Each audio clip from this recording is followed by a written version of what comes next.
जिस इंसान सुन वक्त की कदर नहीं की ना तो वक्त फिर उसकी कदे भी जड़ा ना वो कदर नहीं करता घड़ी की सूई जी वो हमेशा अगर की तरफ जुलती आ और सेकंड दा मिनट दा घंटिया दा लेकिन कदे वो वापस मुड़का नहीं उसकी जी रफ्तार वो हमेशा अगर की तरफ आ और वाहिद इंसान ऐसा कि उसको शायद जेडे लोग जिंदगी भर अपने वक्त की कदर नहीं करते ना वो फिर उम्र भर पछताने और जड़ा बीज है जसी बोसा ना कल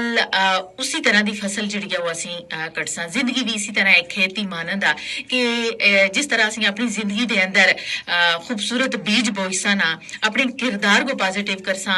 मस्बत करसा अपनी सोच को मस्बत करसा तो यकीन करो कि यह किरदार यह सोच जी है ना असंदी कल असों को जिंदगी भर पछताने तक कदे मजबूर नहीं करन लगा ये हमेशा याद रखो कि जिन्हें लोगों वक्त की कदर की थी उन्हें सुन जिंदगी विच हमेशा कामयाबियां पाइयां और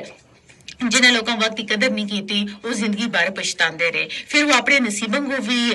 कोसते रहे हमेशा और अपनी तकदीर को भी हमेशा वो इंसान फिर कोसते हैं क्यों कि उन्हें सुन वक्त मेहनत नहीं की दी होंगी अपने वक्त को कल तक छोड़े होंगे अक्सर असी छोटी छोटिया चीज़ें जड़ियां रोजमर्रा जिंदगी के अंदर असी उन्होंने कल तक छोड़ देने आते हैं कि ना जी अज नहीं कल आला बड़ा टाइम आ और आते हैं ना अज का काम कल तक मत छोड़ो और जिस टाइम तुसों को फौरन अगर तुसों को टाइम आ वक्त आ तुम एकदम उस काम को समेटने की कोशिश करो उस काम